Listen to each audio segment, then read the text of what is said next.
Good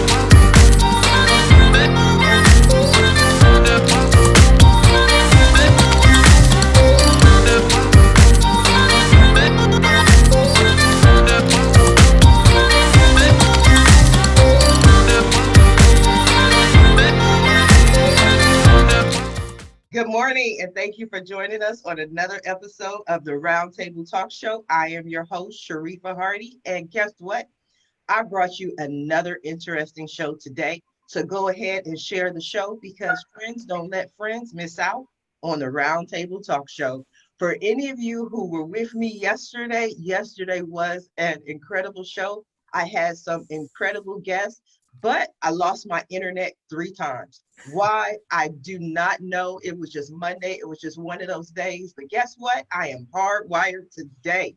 Nothing is going to go wrong today. I'm making sure I am going to be able to bring you an amazing show. One of the things that you heard me speak about during the course of Roundtable Talk Show is I usually get 4 women and 1 man as a guest. Maybe I get 5 women as guests on the show. But today's show has never happened. It has never happened in the history of ever.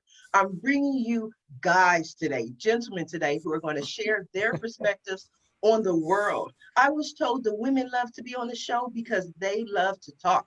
But I'm sure the gentlemen we have today, they're going to share their views on what's going on in the world.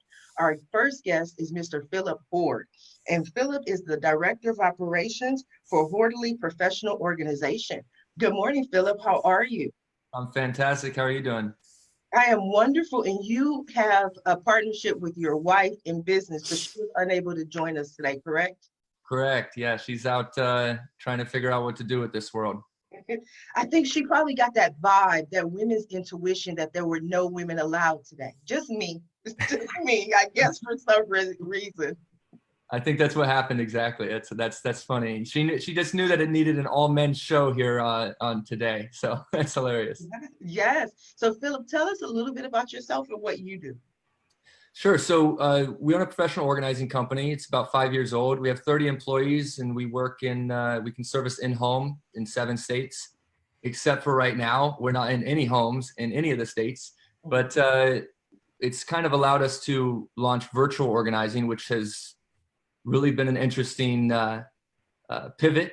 And now we're helping people in India, Ireland, Canada, Central America, where we've never been able to service before. But it's all about organizing, getting your home organized is what we offer. And we've done a lot of media things and a lot of social outreach to kind of help people get organized during this time. And it's been quite interesting. I do all the business side of things. So I'm the talker. And my wife is the genius behind it all. She is in charge of all the things organizing, so training and hiring and making sure that clients are happy. But it's a perfect collaborative because we do nothing the same.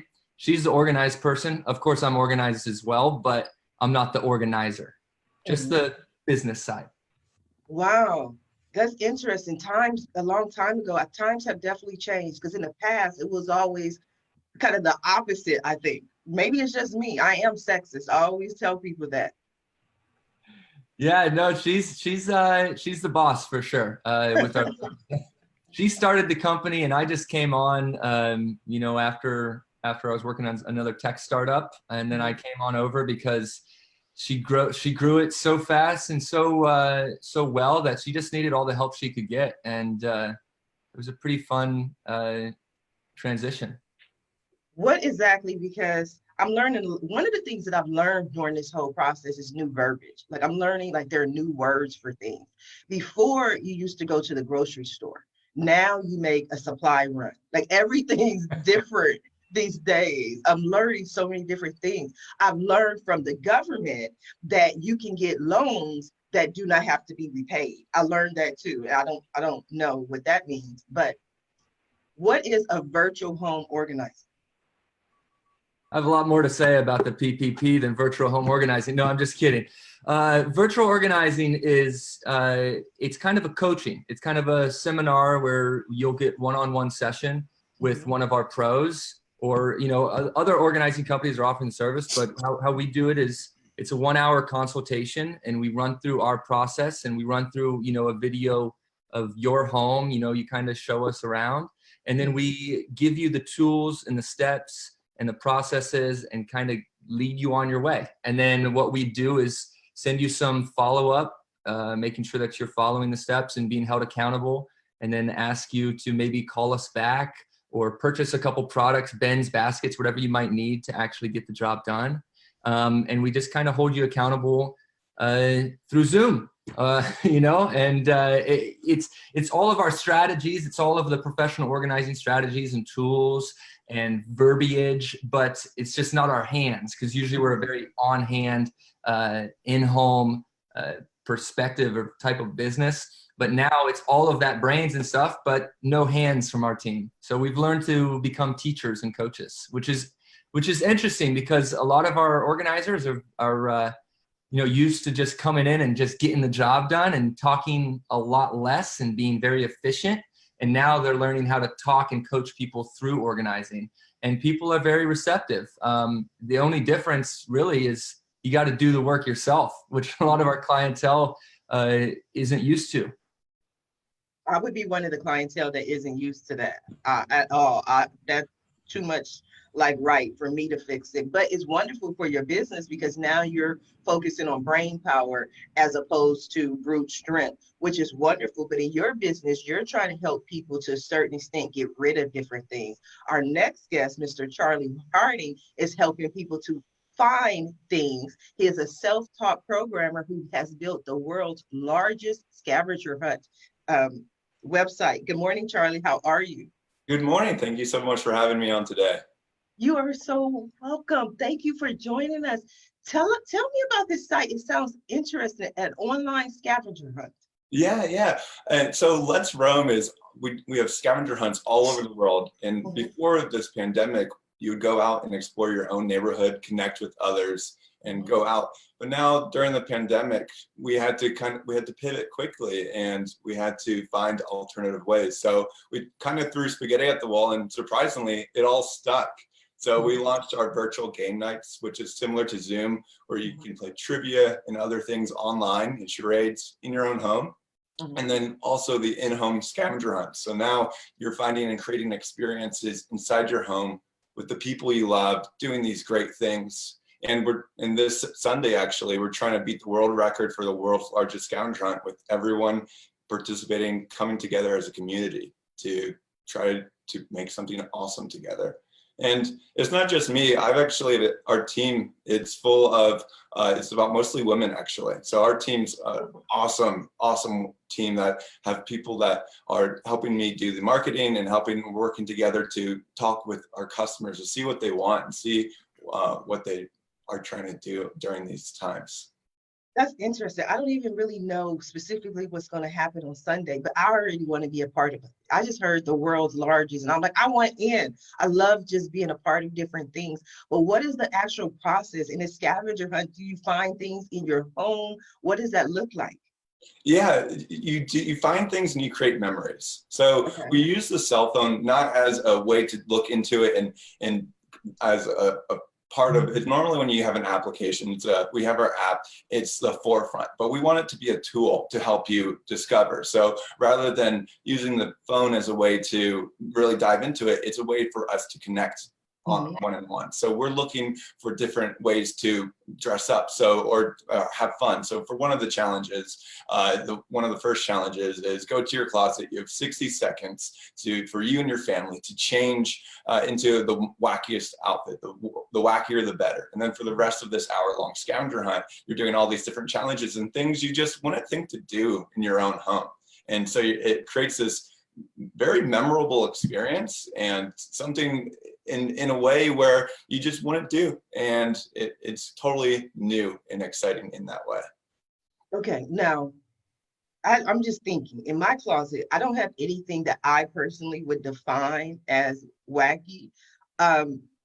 Like, what are some of the wackiest things that people already have in their closets prepared for this scavenger hunt? Yeah, well, that's also the fun of it. You don't get to choose what you wear. It's the other participant too. So they're selecting hats and other things for you. So you if you went with your family, you select that, maybe a hat for your kid, and they select something for you. And then so you come, and that's just one of the challenges, by the way. That's one small challenge. There's over 100 challenges like that.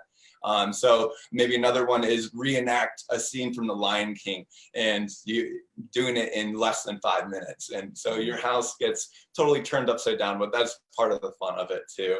And it's just getting outside your comfort zone. One of our core values is experiencing new things and seeing these new things. And just because we're in quarantine doesn't mean we can't do that.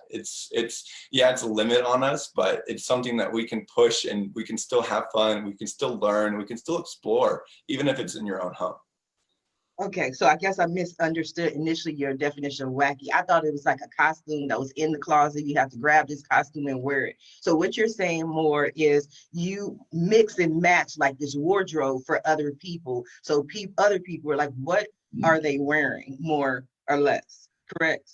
Yeah, and that's one of the things about it. And it's just all the challenges. Our team of writers it's designed to help you explore and connect. So that connection aspect is huge. How can you make two people at home when normally you're watching TV or doing something, or maybe cooking together, all ways where you're living together, but how can you make someone with an app connect with each other? And that's what it's all about. If everything we do, from our virtual game nights to breaking the world record, is about helping people connect. And they should actually take the things that they haven't been using and learn to declutter them. That's a perfect scavenger game. Let's find the clutter. I think we can partner on that, actually. I love it. Charlie, I'm actual treasure hunter, and I found literally millions and millions of dollars worth of treasures in my life. Yeah.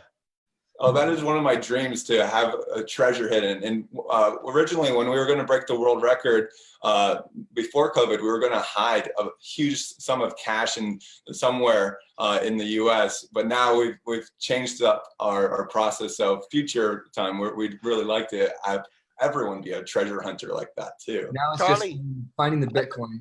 Oh, I'm a unique treasure hunter. I've given all my treasures away to special people. Oh, I love that. Yeah. Yes. So I would find these treasures, put them in the trunk of my car, and then when I see someone do something exceptional in the world, like be extra kind, I would go to my trunk, bring them the exact treasure that they needed in their life. And some of these were very valuable. It wasn't about value, it was about what they would need at that particular time in their life to move them forward. Yes. Well, that's beautiful. One of our core values is also make a positive impact, and it sounds like you're doing that. I think everyone doing that, just these small impacts, can lead to such a much more fulfilling and fun life for not just the people, but everyone in the world. Yeah. Yes. I want to go ahead and introduce our next guest, Mr. Richard K. London, who is sharing his stories of helping people with his treasure hunt. And before I find out how to get on this list of special people, because I definitely want to be on this list to get the treasures from the car. Like, do I get credit for the Round Table Talk Show? But Richard is a mentor and a trainer, and he's going to discuss part of the 7 Faces of Intention. Good morning, Richard. How are you? Good morning. It's a pleasure to be with everyone today.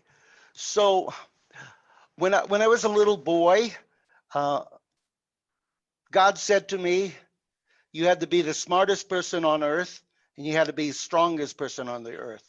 So I went to school for 43 and a half years, and I'm a 5th degree black belt, 10th level.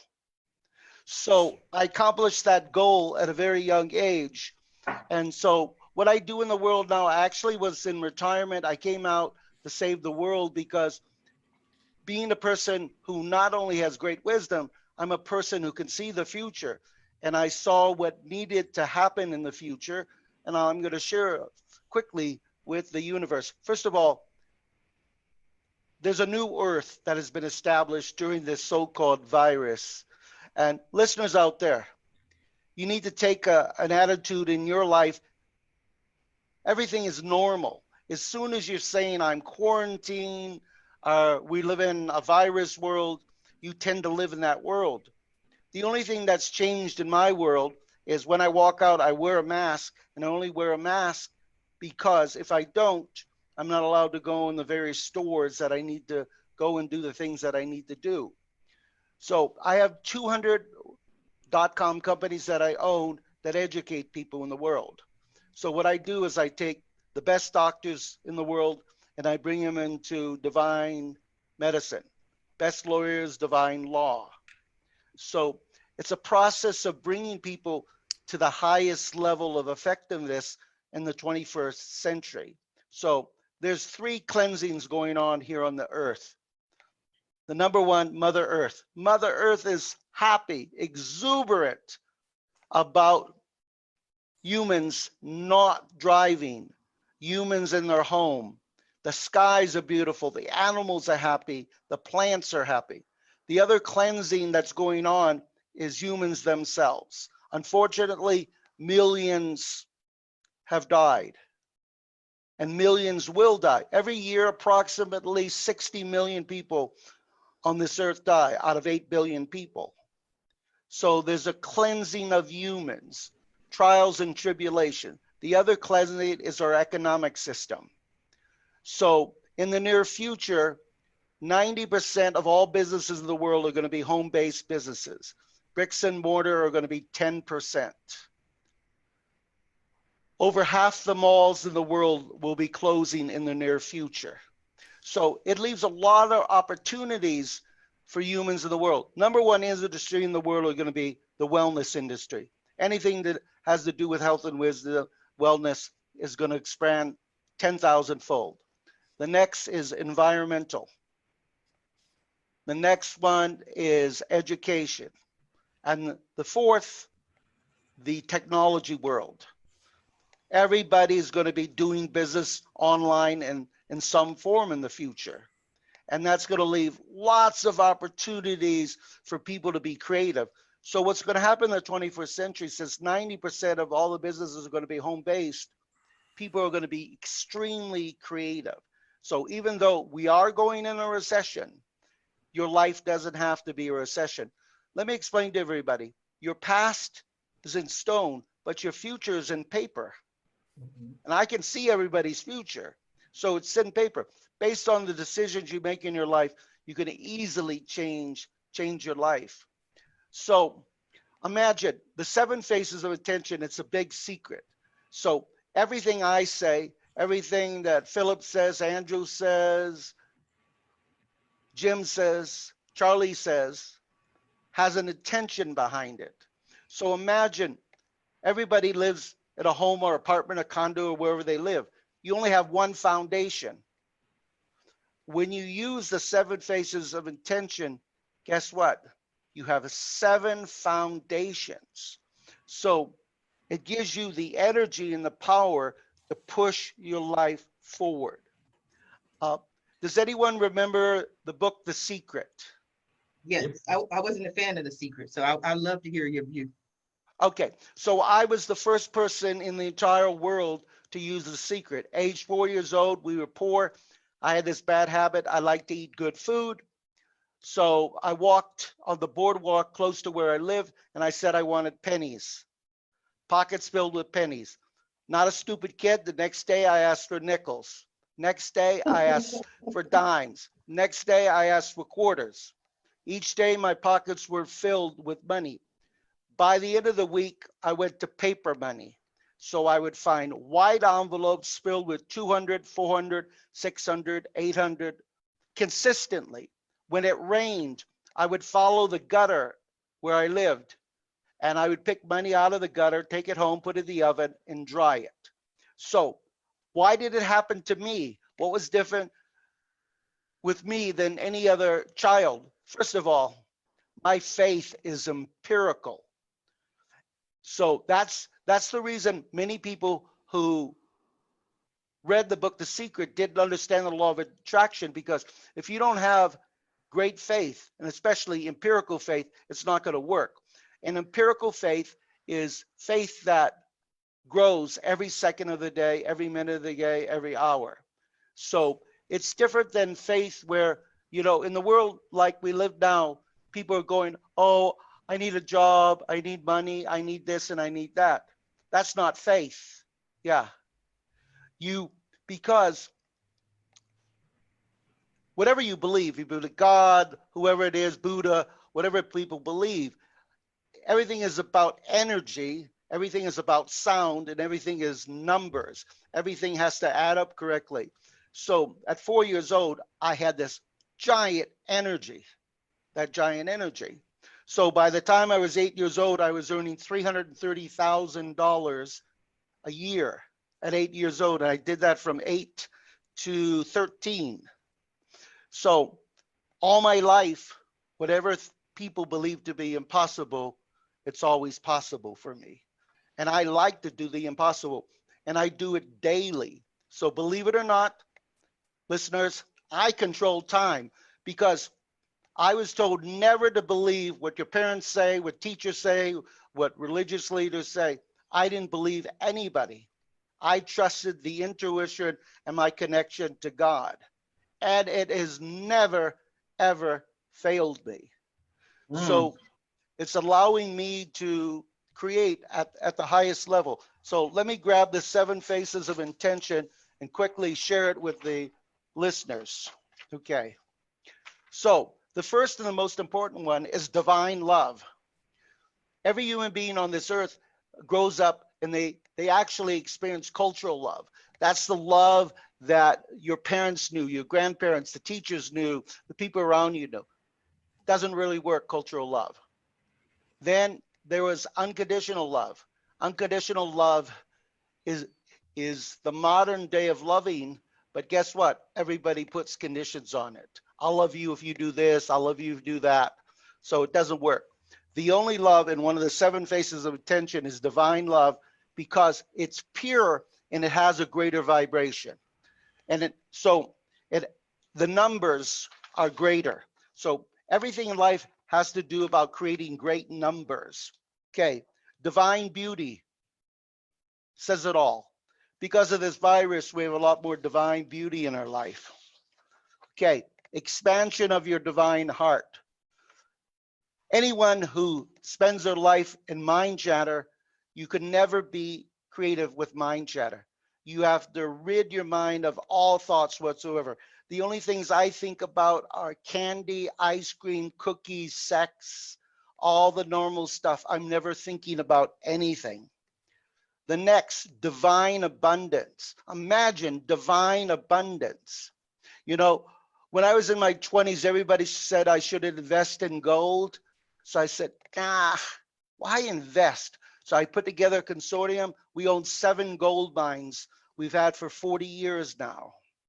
So there's a different way of thinking out of the box, and it's thinking big instead of small.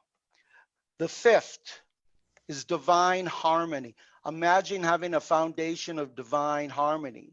Everything, when you add the word divine to it, it adds a greater number, a greater vibration, and it works better in your life. Divine gratitude. Anybody in the world, the more you're in gratitude, the more you're going to receive. Absolutely. You have to be in joy and gratitude. And the 7th, divine creativity and co-creating with God. So the 7th foundation, you actually learn to co-create with God. Has anybody experienced miracles in their life? I definitely have. This is very interesting. I wrote them all down, the different examples. I also love the fact that you mentioned The Secret, because when it came out, I was actually attending Agape, Reverend Michael's Beckwith's church in Culver City, and I walked away from that because everybody kept talking about the law of attraction, the law of attraction. And I'm like, okay, but basically the tenets of what he was saying was scriptural. I mean, scripture tells you that asking you shall receive, knocking the door shall open. So when you take that principle and you turn it into a secret for $29.99, I wasn't a fan of that. But there's so much that you mentioned. I want to go ahead and introduce our next guest. We have more guests on the show, but I'm definitely going to give you an opportunity to go further because I was learning so much. And I definitely have to figure out again how to get on that list with the 200.coms because I want to hang out with you, Richard. I want to be that kid who makes 300,000 a year. Okay, I know all of you do, but I don't make 300,000 a year now. So I'm gonna go talk to you, Richard. And you talked about having some of the best health practitioners, doctors, and lawyers. So I want to introduce our next guest, Mr. Andrew Contiguglia. There you go. I kind of got it. I've been practicing it in silence during the show, but you are a lawyer, you are an advisor. You've been working with a lot of different businesses. One of the key words I keep hearing people say, but I also heard Philip mention and Charlie mention is the word pivot. During this time, so many businesses either don't know how to pivot, want to find out how to pivot. Tell us a little bit about yourself, Andrew, and what you do. Yeah, you bet. I'm an investor and a business advisor and lawyer. I'm the owner and proprietor of the Contiguglia law firm here in Denver, Colorado. Essentially, what I do is I counsel business owners and online influencers to help them make strategic decisions so they don't really run into legal problems. I like to protect businesses on the front end so they don't take it in the back end. I have a real educational approach to the way I practice law. My objectives here are really to sort of make myself unnecessary to my clients, which sounds sort of counterintuitive for an attorney, but I really want my clients to be educated about the issues that affect them in their businesses so they don't make mistakes and end up having legal problems down the line. That's really sort of my objective. It's very proactive. I think that people should engage their lawyers much like they do their doctors and their health, which is, you don't wait to have the heart attack before you go to the doctor. I think people need to, avoid the lawsuits by meeting with lawyers and engaging with lawyers and interacting with attorneys and seeking legal advice before problems actually arise.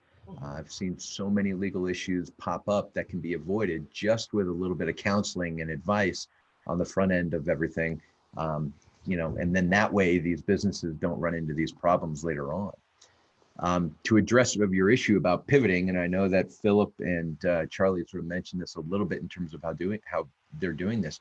What I've seen really with many of my clients is sort of this tiered approach in terms of whether they've been able to really consume the environment that we're in and really flourish in it, or whether they've had to make adjustments and pivot. And unfortunately, some who haven't been able to make the adjustment and are just falling out. A big component of my practice is risk management. And so what I try to do is help my clients understand and view the risks that they have in their businesses, what they can do to make pivots in their business today in today's economic environment, and really be able to flourish and become more profitable as they move forward. Did you see any specific did you create any specific strategies or resources for the businesses that have been going through this global pandemic? It's funny you bring that up because I represent so many online businesses as well as brick and mortar businesses. The hard part has been taking the brick and mortar businesses and trying to transition them into an online component. I see that happen even with law firms where they have, lawyers love going to their offices. Jim, you probably appreciate this. And, financial planners like to go to their offices. They like to have their space. Bringing everything home and adjusting everything from home is sort of counterintuitive to what we like to do, which is engage and be in groups of people. So the online businesses have sort of sat back and gone, yeah, remember about 6 months ago when you were laughing at me saying, hey, what are you doing running an online business? Everybody needs a brick and mortar business. What's this online thing? You're just sitting around in your PJs all day doing nothing. And now all of a sudden, here we are in the middle of this pandemic and all the online businesses are going like, remember what you told me 6 months ago? Now who's laughing? Yes, I'm one of those people because I built my first website in 1994. And when I first built my website, everyone told me I was lazy. They said, if you don't go to job, if you don't leave the house, you're just lazy. It wasn't about how much money I earned, or it was simply, there was an image of you have to go to work. And even before the pandemic, when you look around in, say, 2019, most top executives spent great deals of time working remotely. there's so many, and they would look at you like, oh, you're actually going to work. Like, we don't do that anymore. So I've seen the progress where people laughed at me to now, like you said, we're the ones who getting that, like, I tried to tell you 26 years ago that this is what's going to happen. Yeah, And absolutely. And I mean, I'm the type of person though, I mean, I can work from home. When I started my company in 2007, I wanted to design it in a fashion where I would have available to me the opportunities of being able to work from home or really anywhere remotely in the world if I chose to. So for me, it wasn't that much of a change, but many of my friends and many of these other businesses never really thought about that. I mean, there are some brick and mortar businesses you just can't take online. You can't take an auto body shop online. You can't take, a company that produces food or a restaurant or anything like that and take it online. There are ways to adjust it a little bit, but you can't bring everything online. I mean, one of the big things that we're seeing in the legal community is the change in how court appearances are being done and how people are engaging with going to court, because the court system across the country is pretty much shut down. You can't go to court and litigate anything. You're appearing by WebEx, you're appearing by phone. The environment in terms of how legal disputes is being managed has changed dramatically. But for a transactional attorney like me, this, being online isn't that difficult. I can hop on a Zoom call, I can talk to my clients online and really help them, manage their issues and making sure that their contracts are in place, making sure that they have forms and things in place for their customers that they can all bring online and manage it in that respect.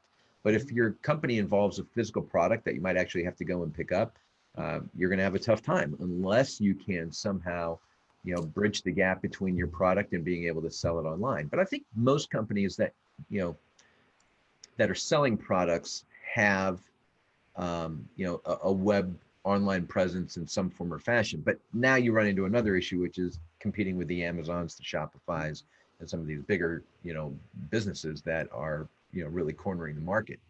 We were having that discussion. I'm going to let you speak, Philip. I see you coming in there. But I got an awesome question, but go ahead.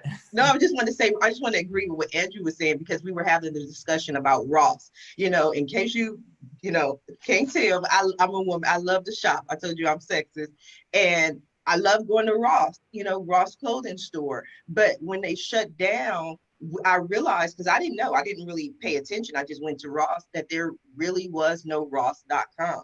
There's a landing page, but there was no e-commerce aspect to be able to make purchases. I'm like, okay, well, I don't know if Ross is going to be able to come back, because everybody else, at the very least, when you look at TJ Maxx or whoever, you can at least go to their store and purchase online. Philip, you were going to say something?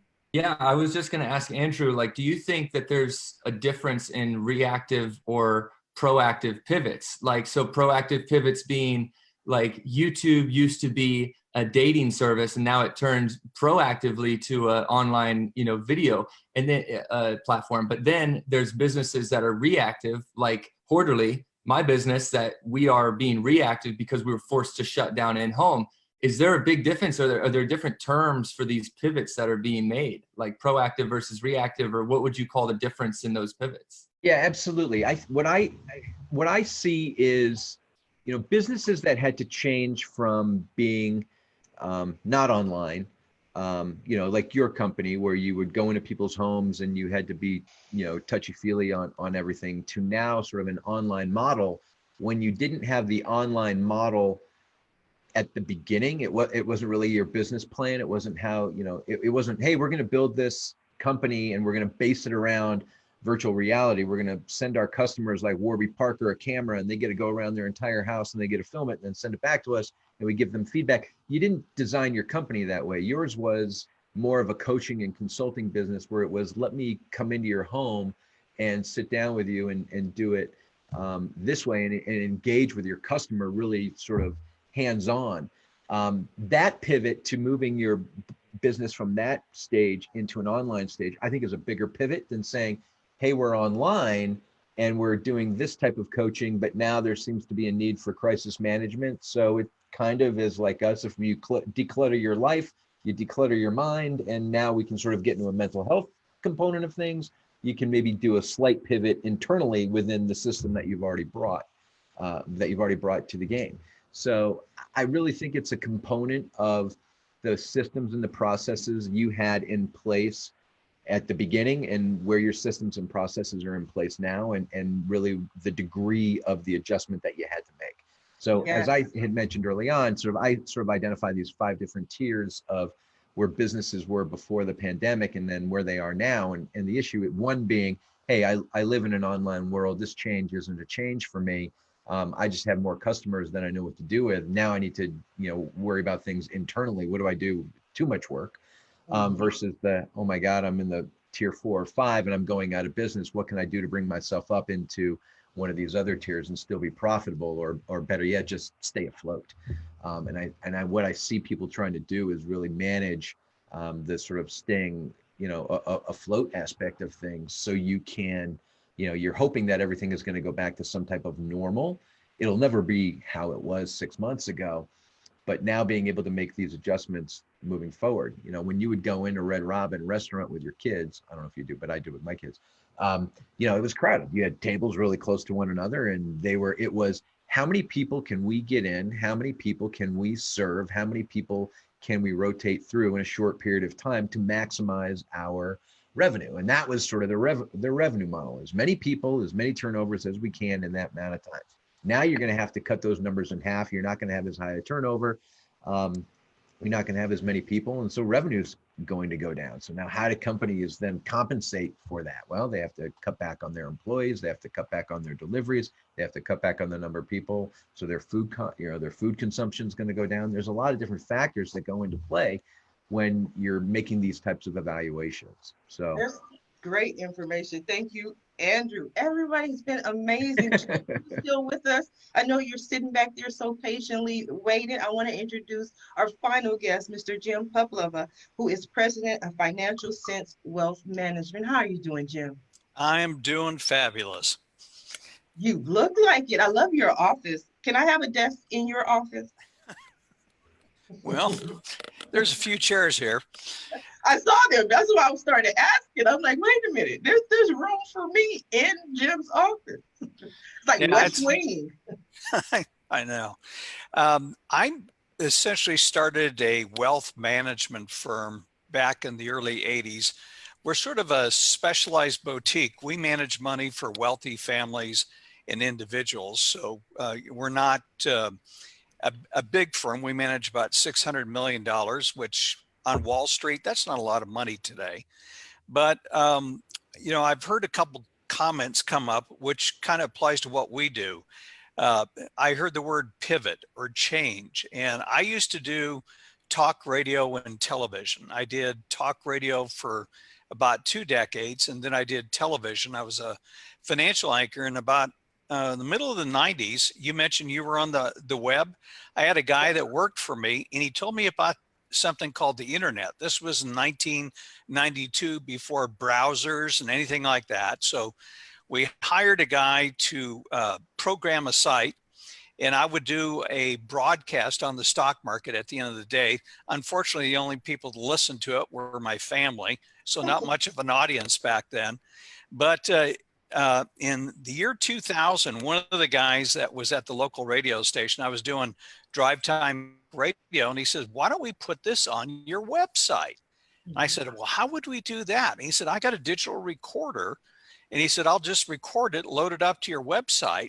So beginning in 2000, I began doing my daily podcast, whether podcast now, but we began doing a show in 2000, and it's taken off since. The thing that I have found that I really enjoy is our audience is much wider than what I did local. We have listeners all around the globe, international listeners, and we have clients around the country versus just San Diego. But one of the things, I've heard the word pivot. We manage money pivoting. We are active managers. A lot of our industry today uses models, and you come in, you give somebody your goal, and they say, okay, here's your pie chart. We're going to put so much in the stock market, so much in the bond market, and that's what you're going to do. We do things differently. We pivot. And as a result of pivoting, we pivoted in February, got out of the stock market and avoided the big downturn that happened very quickly. But, it's interesting that we live in this world right now. Here we are doing a show. all of us are zooming in, and this is something that we employ in our business. We call it high tech, high touch. So we do wealth management with a lot of our customers who are around the country, and we do it just like we're doing now. So if I'm talking to you about your finances, your kids' education, your estate plan, it's so much more personal if I'm sitting there looking at you like I'm looking at all of you guys now. And the other thing that I thought was rather interesting, and I had no idea at the time this was going to happen, but after 9/11, we took events, and especially this began in 1999. And Andrew, I don't know if you saw this in your business, but in 1999, you remember Y2K? Oh yeah. Our business, the SEC was coming in. We had to be Y2K compliant with our computers, Y2K with our software. And then about a year and a half later, we had 9/11. So we took emergency steps to operate remotely. And believe it or not, for living in San Diego, when it comes to weather, anything that's bad happening in weather, hurricanes, tornadoes, that's something that never happens in San Diego. I mean, we have perfect weather until 2007, when almost a third of the city caught on fire. As a result of that emergency step, we were able to transition from being in an office because it was closed down, guarded by National Guard, and we operated remotely within 3 hours of evacuating the city. And that has come into play again now with COVID, because we've been operating remotely now for about 3 months. As a staff, we have about 16 people, and we operate remotely. But the key thing in our business going forward, which I agree with a lot of the comments made here, is being able to pivot. A lot of the trends that we see in place investment wise that were in place prior to COVID are going to accelerate. You heard the word about online retailing, brick and mortar. What's doing well right now? You have Walmart, you have Target, you have Costco, a lot of those stores that have made the transition to online business. A lot of the brick and mortar stores that haven't made that transition are suffering right now. A lot of them are filing for bankruptcy. I personally see the day in the next year or two where you're going to see Amazon come in, just as they did with Whole Food, and they're going to come in and buy some of these brick and mortar stores, and they're going to reshape them with an online presence. So pivoting is a key part of our business. We have to do it all the time. And I think that we need to also distinguish, Jim, sort of I think there's two different ways that companies can pivot. They can pivot internally by changing the way that they operate and they do business versus changing the product that the company is offering because those services are no longer available. So like, you would take like Philip's example where he can no longer go into homes to actually help coach and manage people in getting rid of their clutter, to the way that he is offering his services. So there's a pivot internally. He's still offering the same service. He's just offering it in a different way. And then you look at it also like from Charlie's standpoint, where it used to be let's go out into the city and let's go find things to now. What can we do? And I can imagine the brainstorming sessions that you guys had, Charlie, sitting down with your group of people, like what crazy shit can we, what crazy stuff can we get people to be doing in their homes while we're going through all of this? So, you have to look at it different ways, and what products are you offering, what pivot do you have to make there, and then also the way that you're actually doing business. Yeah, one of the things that we're doing now, and especially we've started 2 new products. One is on income, because we're looking at interest rates today that are zero, a money market fund. So a lot of our wealthy clients are business owners. They manage, keep large amounts of corporate cash that's earning zero right now. So we've just started a corporate cash management fund for large companies. One of our clients, we're managing $50 million of the corporate cash of the company because they're getting zero versus 1 or 2%. The other one that we've just come up with is an income fund. You take a lot of people that are retired, you get Social Security. If you're lucky, maybe you have a pension. But what do you do when interest rates have come from 3 and 4%, and a 10-year treasury note is now about 0.6%. What does that do to your living? What does that do to your income? And so we've come up with a strategy and a new fund that actually delivers income to people that basically need it to live. You know, I agree with everything about the concept of pivoting in the world, but there's another area that masses need to consider. First of all, in the future, there's going to be complex problems, really complex problems. This virus that everybody's experienced, unfortunately, I'm sorry to tell everybody, there's going to be virus after virus. I'm not going to tell you why, but there will be, absolutely. So as people have expressed, the way we live now is not going to be like in February. February is my birthday. I had a wonderful, wonderful, wonderful birthday. So it's going to be a different world. It's a new earth. So one of the things that's going to work for the My opportunity. birthday, Richard, I didn't mean to cut you off, but I hear you, because my birthday was the 31st of March, and my birthday Okay. was the worst birthday in history. So yes. Yes. So multiple streams of income is really the key to the financial future of humans here on Earth. You have to have multiple streams of income. I have tens of streams of incomes, but I recommend at least 3 streams of income, because humans are pretty complex. You could come up with 3 great ideas that you could make into an online business that gives you greater balance, greater security, having multiple streams versus having all your eggs in one basket. And remember, many, many complex problems in the future, and humans are going to solve those problems. And the online business is about solving problems. People have needs, and all the businesses, Costco solves a problem, Kmart, all these companies, they solve problems.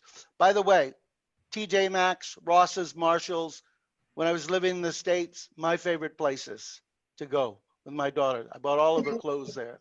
So really, listeners, consider multiple streams of income in your life, and really consider problems.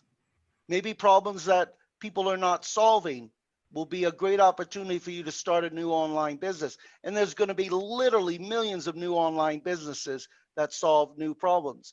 Philip solves an interesting problem. Charlie solves an interesting problem. Andrew does. Jim does. Yeah, we're all solving problems, but the problems, unfortunately, are going to get more complex in the future. Yes. I think Richard and Jim are saying the same thing. I mean, you have to diversify your income. You have to diversify your portfolio. It's so you can easily make those pivots when you need to. If you have multiple streams of income and multiple, your money's in multiple platforms, then no matter what happens in the world, you can easily make a pivot, lean on your right foot instead of your left. Yeah, Dr. London, I had a question for you. Sure. I'm curious how you sort of reconcile the idea of pivoting, which I sort of see as an internal choice that I have to make as a person or as a business owner to do a particular thing or make a specific change, and I'm sort of looking at that idea compared to sort of the abundance manifestation that you had talked about early on in the program, which seems to me to be more of a spiritual, less of a proactive and more of a passive approach. And that may just be my misunderstanding of the process. But can you help me understand how, manifestation of abundance and pivoting might overlap with one another and how they might actually share a commonality rather than maybe being opposing forces? Yeah, the commonality is it's about expansion. So you, me, everybody in the world, we're changing every second of the day. We live in a world, so we're not in a world of crisis, we're in a world of change and transformation. Mm-hmm. And no matter what philosophy Andrew has or anybody has, everything is all about energy. So pivoting is an expansion, and expansion of the world, it's really, really important because, Andrew, the majority of people in the world, they play small. Mm-hmm. In the world that we live in, you can't play small. I'm 4 years old and I'm playing big. By the time I was 8, I had big boy pants on at the age of 8. And so no matter what walk of life you are, if you're 20 years old to 80 or 100 years old, there's plenty of opportunities. But the difference in the 21st century, you have to come from a place of pivoting, but in an expansive way. Yes. So, yes, I've been involved in the metaphysical community all my entire life, but I'm a very grounded businessman, an extremely successful businessman, and always have been. And it's because I always thought about life very grounded, and that everything was always expanding. So I had to expand with the world. And also I had to be number one in the world. Mhm. Yes. So my goal, so when I was a little boy, and this will be really important to the listeners, I used to love the merry-go-round. Why did I love the merry-go-round? Because I loved the experience. It made me feel free, expanded me. But guess what? Only one person was able to get the brass ring. When you got the brass ring, you got to go in the merry-go-round free again. So this is the world that I've always lived in. I always get the brass ring because it gives you freedom. So business is really about, not about money. It's not about dollars and cents. And it's really about dollars and S-E-N-S-E, cents, and not cents. And it's about getting the brass ring. Yes, because you enjoy that experience and you want to duplicate the experience. So it's okay to be really wealthy in the world. It's okay. And humans don't understand that. They feel guilt when they're very wealthy. But it's what you do with your money. And the key is, so in the expansion of the 21st century, for all of you, when you're like Philip, he's being of service. Jim is being of service. Charlie is being of service. Andrew is being of service. Andrew is taking a real human approach to law. He's being of service. And that's what really matters in the world. When you're being of service to humanity, like Sharif is, she's being of service to humanity in this show, it causes pivoting, our expansion. Yes. And Yeah. that's great. What I Yeah. hear you saying, and this is what I interpreted from Andrew's question and Richard's response, is that when you're going one direction, like the brick and mortar stores, they were forced to shut down, but that energy for their business is still there. So it has to go somewhere. It has to find a direction, because if it doesn't find a direction to go in, that business is going to die. So they find a new way to get the energy to people, to get the products and services. And that new way is virtual. Is that, because that's what I got out of what you said, Richard. Yes. But virtual in my world is real. Yes. Mhm. Because life is really a big giant illusion. So if you're gonna make your life an illusion, it might as well be a beautiful illusion. And it might as well, yeah, it might as well be as real. So I have lots of animals because my illusion was to have lots of animals, everybody in harmony. So I made it a reality. So that's another important point, Sharif, that in the world we live now, because people are forced to be in their homes, what are they going to do? They're going to be more creative. So the reality is going to be greater, and it can be greater using the internet. Do you know why does anybody know why the internet was created? I think that was Does something. Communication for the Defense Department, I thought. No, not really. So, okay, I was one of the people that forced the government to make the internet public for one reason only. It was the internet sole purpose was to create a world where humans know no ethnicity. That was the purpose of the internet. It was to bind people together. And now you can talk to people all over the world, and people don't recognize ethnicity anymore. And that's beautiful. So there are a lot of greater purposes for things that have happened, but people just don't. People don't know the real truth. They only know what they believe is the truth. So the internet was created to bridge all humanity, knowing no ethnicity. And it's done a great job in doing that. And that's a beautiful thing. That's why this Wow.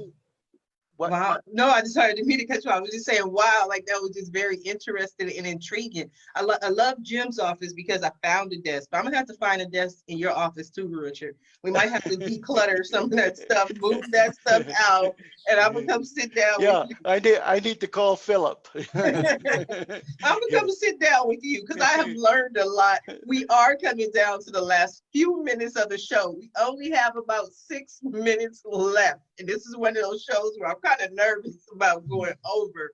But at the end of every show, I love to just allow my guests the opportunity to speak directly to our listening audience, to everyone who's watching the show live, as well as everyone who's watching it in the archives, and just let them know what you want them to take away from your appearance. So briefly, we're going to start with you, Richard.